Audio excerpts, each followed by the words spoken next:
ನಮಸ್ಕಾರ ಹಾಗೂ ಬೆಳಗಿನ ಶುಭ ವಂದನೆಗಳು. ಆತ್ಮೀಯ ಮಾಧ್ಯಮ ಸನ್ಮಿತ್ರರೇ, ಈ ದಿನ ನಾವು ಪ್ರೆಸ್ ಮೀಟ್ ಕರೆದಿರುವಂಥ ಉದ್ದೇಶ ನವೋದಯ ವಿದ್ಯಾಸಂಸ್ಥೆ ಆಡಳಿತ ಮಂಡಳಿಯ ನಿರ್ದೇಶಕರ ಚುನಾವಣೆಯ ಬಗ್ಗೆ. ದಿನಾಂಕ 4/8/2024 ಭಾನುವಾರ ನವೋದಯ ವಿದ್ಯಾಸಂಸ್ಥೆಗೆ ಚುನಾವಣೆ ನಡೀತಾ ಇದೆ. ಸೊ ಇದರಲ್ಲಿ 13 ಜನ ನಿರ್ದೇಶಕರನ್ನ ಆಯ್ಕೆ ಮಾಡುವಂಥ ಅವಕಾಶ ಇರುತ್ತೆ. ಸೊ ಈಗಾಗಲೇ ತಾಲೂಕಿನಲ್ಲಿ ಹಾಗೂ ಅಕ್ಕಪಕ್ಕದ ತಾಲೂಕುಗಳಲ್ಲಿ, ಜಿಲ್ಲೆಯಲ್ಲಿ ಹಾಗೆ ರಾಜ್ಯದಲ್ಲಿ 2583 ಜನರ ಸದಸ್ಯರನ್ನ ನವೋದಯ ವಿದ್ಯಾಸಂಸ್ಥೆ ಹೊಂದಿದೆ, ಮೆಂಬರ್ಶಿಪ್.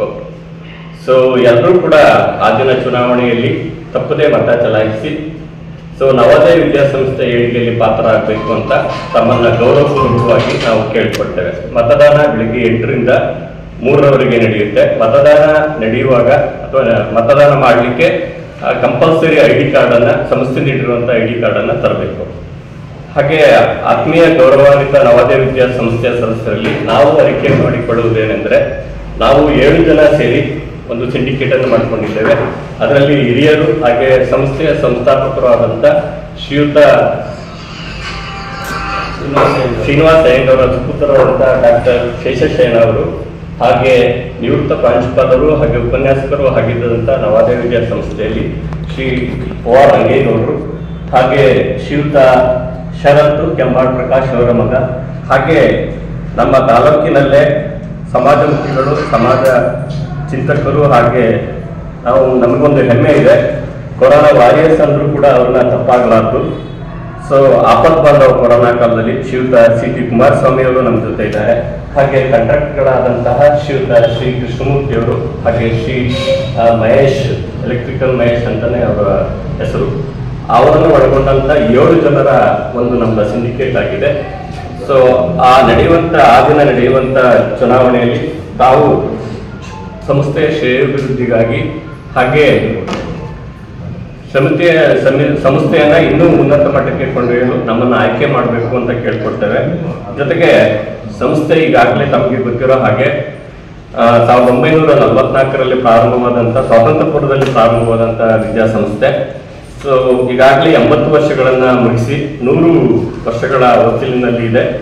ಸೊ ಸಂಸ್ಥೆಯಿಂದ ಜ್ಞಾನಾರ್ಜನೆ ಪಡೆದಂಥ ಲಕ್ಷಾಂತರ ವಿದ್ಯಾರ್ಥಿಗಳು ಈಗ ನಾವು ವಿವಿಧ ಕ್ಷೇತ್ರಗಳಿಗೆ IAS ಆಫೀಸರ್ಸ್ ಆಗಿರ್ಬೋದು, ಅಥವಾ ಡಾಕ್ಟರ್ಸ್ ಆಗಿರ್ಬೋದು, ಇಂಜಿನಿಯರ್ಸ್ ಆಗಿರ್ಬೋದು, ಲಾಯರ್ಸ್ ಆಗಿರ್ಬೋದು, ಹಾಗೆ ನಮ್ಮ ತಾಲೂಕಲ್ಲೇ ಒಂದು ನಾಯಕತ್ವದ ಗುಣವನ್ನ ಹುಟ್ಟು ಹಾಕುವಂತ ಸಂಸ್ಥೆ ಇದಾಗಿದ್ದು. ಸೊ ಸಂಸ್ಕಾರವಂತ ಸಮಾಜಮುಖಿ ವ್ಯಕ್ತಿಗಳನ್ನ ಸೃಷ್ಟಿಸುವಂತ ಒಂದು ಸಂಸ್ಥೆ ಇದಾಗಿದೆ.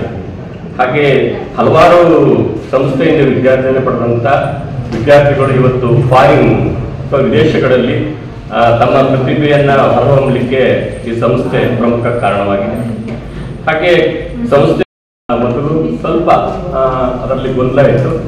ಸೊ ಕಳೆದ 24ರಿಂದ ಪ್ರಜಾಪ್ರಭುತ್ವದ ವ್ಯವಸ್ಥೆಯಲ್ಲಿ ಯಾವ ರೀತಿ ಆಯ್ಕೆ ಮಾಡ್ಕೋಬೇಕು, ಸಹಕಾರದ ತತ್ವಗಳ ಅಡಿಯಲ್ಲಿ ಪ್ರತಿಯೊಬ್ಬನಿಗಾಗಿ ಎಲ್ಲರೂ, ಎಲ್ಲರಿಗಾಗಿ ಪ್ರತಿಯೊಬ್ಬನು, ಆ ಒಂದು ಇದರಲ್ಲಿ 4 ಬಾರಿ ಚುನಾವಣೆ ನಡೆದು ಕಳೆದ ಬಾರಿ ಅವಿರೋಧ ಆಯ್ಕೆನೂ ಕೂಡ ಆಗಿತ್ತು.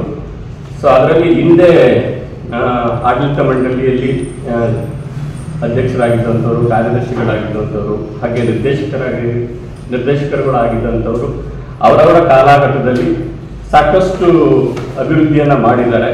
ಹಾಗೆ ಅದರ ನಡುವೆಯೂ ಕೂಡ ಲೋಪದೋಷಗಳು ಇದೆ. ಅದು ವ್ಯವಸ್ಥೆ, ಅದ್ರ ಬಗ್ಗೆ ನಾವು ಮಾತಾಡೋಕ್ಕಾಗಲ್ಲ. ಸೊ ಈಗಾಗಲೇ ಈ ಚುನಾವಣೆಯಲ್ಲಿ 36 ಜನ ಸ್ಪರ್ಧಿಗಳು ಸ್ಪರ್ಧಿಸಿದ್ದು, ಎಲ್ಲರೂ ಕೂಡ ಸಂಸ್ಥೆಯ ಏಳಿಗೆಯ ಉದ್ದೇಶವನ್ನು ಹೊಂದಿರ್ತಾರೆ. ಹಾಗೆ ಅದರಲ್ಲಿ ಸಂಘಟನೆಯಲ್ಲಿ ತೊಡಗಿಟ್ಕೊಂಡಿರೋರು ಕೂಡ ಈ ಸಂಸ್ಥೆಯ ಚುನಾವಣೆಯಲ್ಲಿ ಸ್ಪರ್ಧೆ ಮಾಡಿದ್ದಾರೆ. ಸೊ ಒಟ್ಟಾರೆ ಇದರ ಉದ್ದೇಶ ಸಂಸ್ಥೆಗೆ ಒಳ್ಳೆಯದಾಗಲಿ, ಹಾಗೆ ಅದನ್ನು ಉಳಿಸಿ ಬೆಳೆಸೋಣ ಅನ್ನೋ ಎಲ್ಲರೂ ಕೂಡ ಆ ಒಂದು ಮಹಾ ಉದ್ದೇಶವನ್ನು ಇಟ್ಕೊಂಡಿರ್ತಾರೆ. ಸೊ ಈ ಚುನಾವಣೆ ಬಹಳ ಪಾವಿತ್ರತೆಯಿಂದ ನಡೀಬೇಕು ಅನ್ನೋದು ನಮ್ಮೆಲ್ಲರ ಆಶಯವಾಗಿದೆ. ಸೊ ಗೌರವಾನ್ವಿತ ಸದಸ್ಯರಲ್ಲಿ ನಮ್ಮ ಒಂದು ಗೌರವಪೂರ್ವಕ ಆಯ್ಕೆ ಏನಪ್ಪ ಅಂದರೆ, ಸಂಸ್ಥೆ ಅಥವಾ ಈ ಚುನಾವಣೆಯಲ್ಲಿ ಸ್ಪರ್ಧೆ ಮಾಡಿರುವಂಥವ್ರು ಅನ್ಯತಾ ಭಾವಿಸಬಾರ್ದು. ಯಾವುದೇ ಆಸೆ ಅಂಶಗಳನ್ನು ಮತದಾರರಿಗೆ, ಸದಸ್ಯರಿಗೆ ತೋರಿಸಬಾರ್ದು. ಅದರ ಘನತೆ, ಗೌರವ ಎತ್ತಿ ಹಿಡಿಬೇಕು. ನವೋದಯ ವಿದ್ಯಾಸಂಸ್ಥೆ ಏನಿದೆ ಅದು ಇಡೀ ರಾಜ್ಯದಲ್ಲಿ ಇಡೀ ಜಿಲ್ಲೆಯಲ್ಲಿ, ಇಡೀ ತಾಲೂಕಲ್ಲಿ, ಈ ತಾಲೂಕಿನ ಅಸ್ಮಿತತೆ. ಈಗ ನಾವು ಹೇಗೆ ನಮ್ಮಲ್ಲಿ ಈ ತಾಲೂಕು ಅಂದರೆ ಚನ್ನರಾಯಪಟ್ಟಣ ತಾಲೂಕು ಅಂದರೆ ಇಡೀ ರಾಜ್ಯದಲ್ಲಿ ಅದಕ್ಕೊಂದು ಉತ್ತಮವಾದ ಹೆಸರಿದೆ.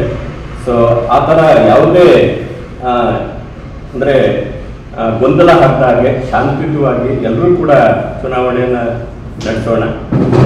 ನಾನು ಒಬ್ಬ ಉಪನ್ಯಾಸಕರಾದ್ರಿಂದ ಒಂದು ಚೀನಿ ಗಾದೆ ನೆನಪಿಗೆ ಬರುತ್ತೆ. ಒಂದು ವರ್ಷಕ್ಕೆ ಯೋಜಿಸುವುದಾದರೆ ಒಂದು ಬೀಜವನ್ನು ನೆಡಿ, ಒಂದು ದಶಕಕ್ಕೆ ಯೋಜಿಸುವುದಾದರೆ ಮರವನ್ನು ನೆಡಿ, ಒಂದು ಶತಕಕ್ಕೆ ಯೋಜಿಸುವುದಾದರೆ ಒಂದು ಶಿಕ್ಷಣ ಸಂಸ್ಥೆಯನ್ನು ಸ್ಥಾಪಿಸಿ ಅಂತ ಇದೆ. ಸೊ ಆ ದೃಷ್ಟಿಯಲ್ಲಿ ನವೋದಯ ವಿದ್ಯಾಸಂಸ್ಥೆ ಇಲ್ಲೆಲ್ಲರೂ ಇರೋರು ಕೂಡ ನಾವೆಲ್ಲರೂ ಕೂಡ ನವೋದಯ ವಿದ್ಯಾಸಂಸ್ಥೆ ಹಳೆ ವಿದ್ಯಾರ್ಥಿಗಳೇ. ಗುರುಗಳು ಅವರ ಆಶೀರ್ವಾದ ಇದೆ, ಕಟ್ಟಿದ್ದಾರೆ. ಅದನ್ನು ಉಳಿಸಿ ಬೆಳೆಸುವಂಥ ಕೆಲಸವನ್ನು ನಾವು ಮಾಡೋಣ. ಮುಖ್ಯವಾಗಿ ತಾವು ಮಾಧ್ಯಮ ಸನ್ನಿಹಿತರು ಇದ್ರ ಬಗ್ಗೆ, ಅದರ ಆಗುಹೋಗುಗಳ ಬಗ್ಗೆ ಯಾವಾಗಲೂ ಕೂಡ ಗಮನ ಇಟ್ಟಿರ್ತೀರಿ. ಸೊ ನಿಮ್ಮ ಪಾತ್ರ ದೊಡ್ಡದು. ಸೊ ಆ ದಿಸೆಯಲ್ಲಿ ನಾವು ಅಪೀಲ್ ಮಾಡ್ತೇವೆ. ಮೊದಲಿಗೆ ಕೃಷ್ಣಮೂರ್ತಿಯವರು, ಮೊದಲಿಗೆ 7ನೇ ನಂಬರು ಸಿ.ಟಿ. ಕುಮಾರಸ್ವಾಮಿಯವರು, ಇವ್ರದ್ದು ಗುರುತು ಕಿರೀಟ. ಹಾಗೆ 9ನೇ ನಂಬರು ಕ್ರಮ ಸಂಖ್ಯೆ A.M. ಕೃಷ್ಣಮೂರ್ತಿಯವರು, ಇವರು AMK ಅಂತಲೇ ಅವರ ಹೆಸರಿದೆ, ಅವರ ಗುರುತು ಟೆಲಿವಿಷನ್. ಹಾಗೆ ನಾನು ಲೆಕ್ಚರರ್, ನಾನು AVK ಕಾಲೇಜಲ್ಲಿ ಸುಮಾರು 35 ವರ್ಷ ಎಕನಾಮಿಕ್ಸ್ ಲೆಕ್ಚರರ್ ಆಗಿ ಸೇವೆ ಸಲ್ಲಿಸಿದ್ದೇನೆ. ನನ್ನ ಗುರುತು ಗ್ಯಾಸ್ ಸಿಲಿಂಡರ್. ಹಾಗೆ ಸ್ನೇಹಿತರಾದಂಥ ಯಾಡಳ್ಳಿ ಮಹೇಶ್ ಎಲೆಕ್ಟ್ರಿಕಲ್ಸ್, ಇವರ ಗುರುತು ಹಣ್ಣಿನ ಬಟ್ಟಿ. ಹಾಗೆ ಹಿರಿಯರು, ಹಾಗೆ ಸಂಸ್ಥೆಯಲ್ಲಿ ಸಾಕಷ್ಟು ಸೇವೆಯನ್ನು ಮಾಡಿದಂಥ ಶ್ರೀ O.R. ರಂಗೇಗೌಡರು ನಮ್ಮ ಗುರುಗಳು, ಇವರು ನಿವೃತ್ತ ಪ್ರಾಂಶುಪಾಲರು, ಇವರ ಗುರುತು ವಿಮಾನ. ಹಾಗೆ ಇವರ ಕ್ರಮ ಸಂಖ್ಯೆ 28. ಹಾಗೆ ಹಿಂದೆ ಸಂಸ್ಥೆಯಲ್ಲಿ ನಿರ್ದೇಶಕರು ಕಾರ್ಯದರ್ಶಿಗಳು ಆಗಿದ್ದಂಥ ಶರತ್ KP, ಇವರು ಕೆಂಬಾಳ್ ಪ್ರಕಾಶ್ ಅವರ ಮಗ, ಅವ್ರ ತಂದೆಯೂ ಕೂಡ ನಿರ್ದೇಶಕರಾಗಿದ್ದರು. ಜೊತೆಗೆ O.R. ರಂಗೇಗೌಡರು ಕೂಡ ಹಿಂದೆ ನಿರ್ದೇಶಕರಾಗಿದ್ದರು. ಹಾಗೆ ಮುಖ್ಯವಾಗಿ ಡಾಕ್ಟರ್ ಶೇಷಶಯನ.